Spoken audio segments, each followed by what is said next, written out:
বারবার শুশুনিয়া পাহাড়ের জঙ্গলে আগুন লাগছে। সেই পাহাড়ের আগুন নিয়ন্ত্রণে আনতেই সচেতনতা শিবির এবং মক ড্রিলের আয়োজন হলো ছাতনা বন দপ্তরের। বাঁকুড়া জেলা উত্তর বন বিভাগের অন্তর্গত ছাতনা ফরেস্ট রেঞ্জের উদ্যোগে ও West Bengal human welfare and nature অর্গানাইজেশনের সহযোগিতায় forest and wildlife protection and conservation awareness workshop and forest fire awareness with mock drill অনুষ্ঠিত হলো। সম্প্রতি শুশুনিয়া পাহাড়ের বিস্তীর্ণ অংশে আগুন লাগার ঘটনা ঘটে। টানা ২৪ ঘন্টা শুশুনিয়া পাহাড়ে আগুনের লেলিহান শিখা দাপিয়ে বেড়ানোর পর আগুন নিয়ন্ত্রণে নিয়ে আসে বন দপ্তরের কর্মীরা। ইতিপূর্বেও শুশুনিয়া পাহাড়ে আগুন লাগার ঘটনা ঘটেছিল। শুশুনিয়া পাহাড়ে আগুন যাতে আর না লাগে এবং আগুন লাগলেও তা দ্রুত যাতে নিয়ন্ত্রণে নিয়ে আসা যায় তা নিয়েই আলোচনা হয় এদিন। জরুরি পরিস্থিতি বা ঘটনার জন্য আগে থেকে কিভাবে প্রস্তুত থাকতে হবে এবং মানুষজন সেই পরিস্থিতিতে কিভাবে কাজ করবেন তা জানাতে বিশেষ মহড়া পর্ব অনুষ্ঠিত হলো শুশুনিয়া পাহাড়ে।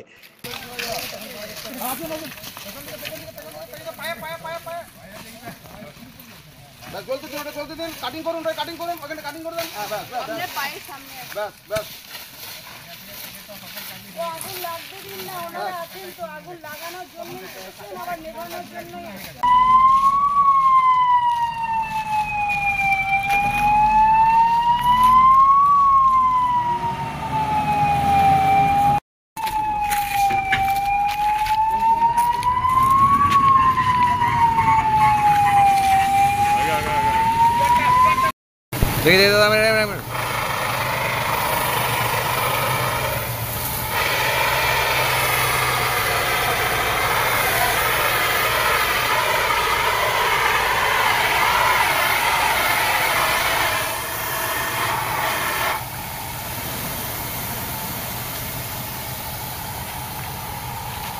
অনেক সেসব পদ্ধতি এখানে অ্যাপ্লাই করা যাবে না। আপনাকে গাড়ি তো দাঁড়িয়ে আছে, গাড়ি যাবে কি করে ওপরে? আপনি জল দিয়ে পাঠাচ্ছেন 5 লিটার, সেই জল শেষ হয়ে গেলে আরেকজন ক্রু পাঠাতে হবে আপনাকে জল দিয়ে। ওখানে জলের ব্যবস্থা নেই। পাহাড় আজকে আমাদের এখানে ফরেস্ট অ্যাক্টের ওপরে কিছু লিগ্যাল অ্যাওয়ারনেস হলো, তার সাথে হচ্ছে ফরেস্ট যে ফায়ার সেটার ওপরে মানে আইনি ব্যবস্থা কি, প্রশাসনিক ব্যবস্থা কি, ফরেস্ট ডিপার্টমেন্টও কি ভূমিকা পালন করে, এখানে জেএফএমসি কমিটি মেম্বাররা তাদের কি ভূমিকা আছে, তারা কতখানি বন দপ্তরের সাথে একসাথে যৌথভাবে এই অনুষ্ঠান বলুন আর এই যে আগুন লাগার বিষয়ে সুরক্ষা করে জঙ্গলকে বা আমাদের প্রকৃতিকে, সেই সব বিষয় নিয়ে তাদের সাথে একটা অ্যাওয়ারনেস আর একটা মিলনবন্ধন বলতে পারেন ফরেস্ট ডিপার্টমেন্ট এবং জেএফএমসি কমিটি উইথ গ্রামগুলোর সাথে। আমরা west Bengal human welfare and nature organisation আমরা যৌথভাবে ফরেস্ট ডিপার্টমেন্টের সাথে এই কোলাবোরেশনে আমরা এই প্রোগ্রামগুলো করছি।